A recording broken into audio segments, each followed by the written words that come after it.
Good afternoon.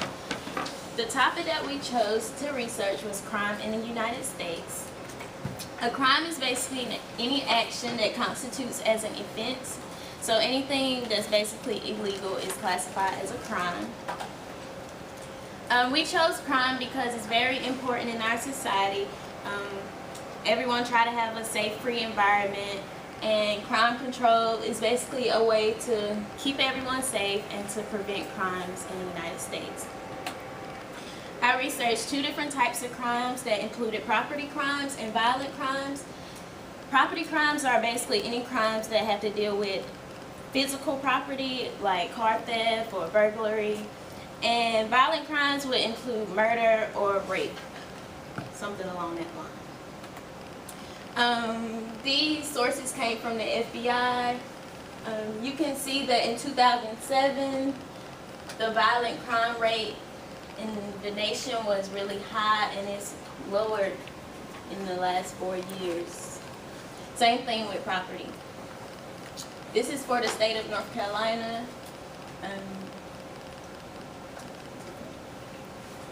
It was like the other ones, it was a decrease. This one is kind of up and down. It decreased a little bit, then it kind of went back up in 2005, and it slowly decreasing again. So it seems like we're getting better with the years.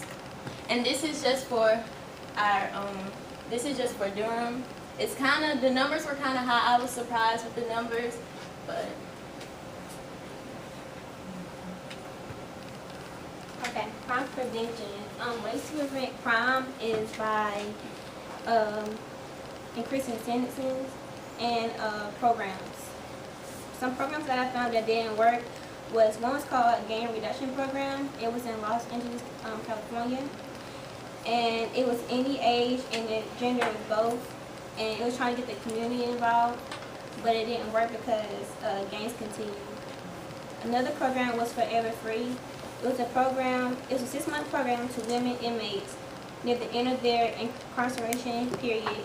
They lived in a house, and it was 4 hours per day, it was 5 days a week, and it was in Southern California. It was like a way to give them another chance, but it didn't work because women were put back in jail, so they really didn't improve. Programs that work was, it's called gang resistant education and training. It's like DARE, like it's for middle school. They teach you, offer to come and teach you about alcohol, tobacco, and firearms. It's 13 lessons, and it lasts for 45 to 60 minutes.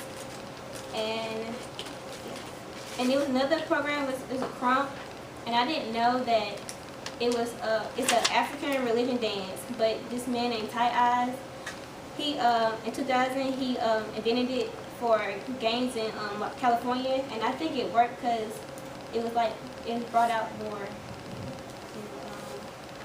the world. And then another program is Communities That Care. It was a program for communities to create prevention boards and to stop issues going on in the community, and it decreased crime in communities. Another one is Beyond Scared Straight. I think it's more recent, and it's inspired by the book Scared Straight by Arnold Sharpley or something. Teenagers at risk for fighting thief gangs, and yeah, they were forced to spend the day in jail, sometimes 72 hours, to interact with felons and get the feel of jail. And I have a video of what it is, what the show is.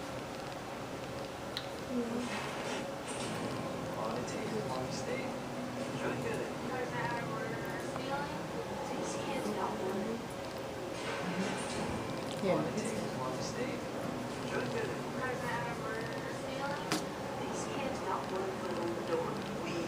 Kids to see what prison life is like. You are now in the belly of the beast. Will they keep you out of prison? I'll sweet. I'll fold you like a piece of paper. In prison, no one cares about you. And now the sneak peek of Beyond Scared Straight.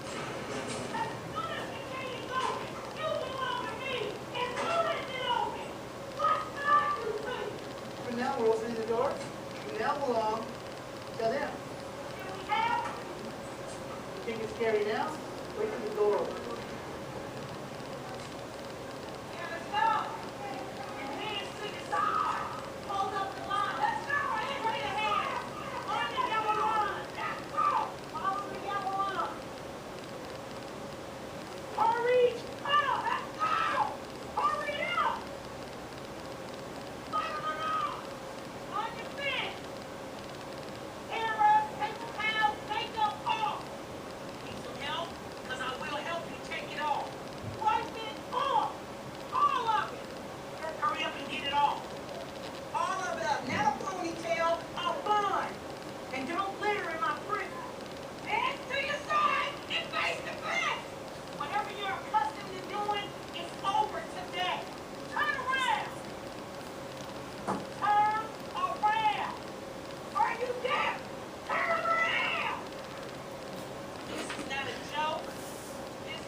Thursday, January 13th. And with this program, it's either or. Some kids change and some don't. And they be young. They start like 13 and up. Okay, and some of the solutions to solving the problem, like Koya said, get some organizations built, maximum convictions, and help centers. And also, if there was more organizations built, we could get the youth and adults something to do in their free time, because most crimes happen when like people are bored and they're tempted to do something with peer pressure or something. And then if there was maximum convictions occurred, less crime would happen, because no one wants to spend their life in jail. And like most of them think they can just get a slap on the wrist, but if they knew what the convictions was, they wouldn't do it. And if there was help centers built, more people would get rehabilitated for their personal problems. Like if they struggle with money, they can have like a soup kitchen or something to talk to someone to get help with their problems, or like a mentor program for like the youth if they're like trouble in school. And basically that's what that's about, the help center. Okay, I did the case studies. I found 3 actual real case studies. This first one was about a 6-year-old child. He was abducted, and the child, he was on his way to kindergarten. Now, why he was by himself, that I do not know. But the child was abducted from kindergarten, and that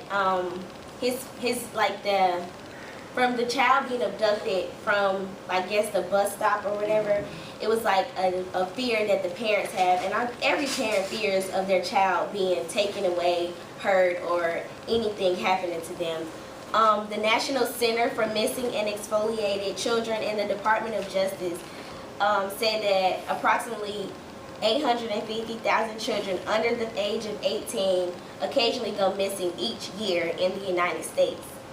The solution was to know your child's whereabouts, what they're doing, who they're with, where they're going, and they think that this can approximately solve some of the missing and abductions. They have some statistics, and it says 72% involved a suspect with the vehicle, meaning that the child was picked up by a vehicle. 69% involved a female child being taken. 35% of victims were walking to and from school, like the 6-year-old little boy that was abducted. 12% were lured with candy. Little kids like candy, so that's how they got the little kids in. 8% were lured with phony questions. 8% were lured with promises of money. 8% were lured with a tale of a lost pet. 38% of all suspects were known sex offenders. 16% of all suspects were registered sex offenders. 19% of attempted abductions were thought by good Samaritans. 28% of attempted abducts were thought by the victim through kicking and or yelling. And I didn't know until I did some research, but there's a website that you can go to and type in your address, and it tells like if there are any registered sex offenders around like where you live. So for those families that have children, So I learned that. The case study number 2 I found, it's actually a book, and it's called Juvenile Justice Reform and Restoration Justice, Building Theory and Policy from Practice. And this is basically, it really wasn't much, but this is like a summary of it all. So the study's goal was to advance practice, policy, theory, and research and restoration decision-making by improving the fit among these domains. The national case study featured a quantitative national program, inventory, and survey along with a qualitative study that included interviews in several communities in 2 states, which were Colorado and Minnesota. Active and restoration justice decision-making. Basically what they did was they went in the juvenile department where kids were like cutting up and stuff. Well, not really cutting up. This goes back to the program that she found, the Beyond Scared Straight. So they were for juvenile justice, like trying to figure out ways to stop kids from committing these crimes. And the third one was an infamous spammer arrested. Robert Solomon was a 27-year-old man, and he was faced, he caused like excessive spamming. And I don't know if everybody knows what spamming is, but it's basically like emails that are being sent out and they mess up your computer. They go in and they take money and anything that you have on your computer. So he pled not guilty and was held in federal detention. From 2003 to 2005, he made millions selling crude spamming kits. In 2005, Microsoft filed a suit against him and they won. He was ordered to pay Microsoft $7.8 million, but he never paid it. A federal grand jury charged him with mail fraud, wire fraud, email fraud, aggravated identity theft, and money laundering. Prosecutors wanted him to forfeit $773,000 that they said that he made from the business. The spam volume has nearly doubled to an average of 70 billion per day versus the 36 billion that was stated in May of 2006. And these are works cited. And the questions. One of my questions was, if you had it in your power to solve crime, what would you do? Like, what's other than what we said? Like, what's some things that you would create to keep people out of crime, doing crime? No one? You have one? Who, me? Yeah. What do? I don't know. I really agree with the Beyond Scared Straight thing, because I think like if you know what's gonna happen, then it stops you. Like warnings help, but something else is not helping. Everyone gotta live for it. So I don't know. I think, well, for me personally, I think like the Beyond Scared Straight thing, some of the kids on the show, they like terrible. Like after like 3 weeks after they end up in jail anyway. So I think for them, they should stay in jail with the inmates for like, I say 2 days. Just so they can really see how it is, because sometimes the inmates cannot get near them. So I think they should spend time in jail. Yeah. It would probably take a lot more resources because it would be a huge liability for prison to house these children. You know what I mean? Yeah. But if federal or state government is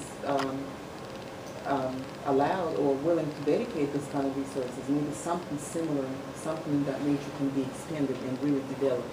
You know, because it's like for some kids it helps, and for some, you know, I've seen this program before, and for some it doesn't, you know, and they do end up a couple of weeks later in trouble because it seems like they become angrier and more resentful, you know what I mean, and they just feel like, I don't care, nothing will touch me anyways, you know. One point that I really like that you mentioned is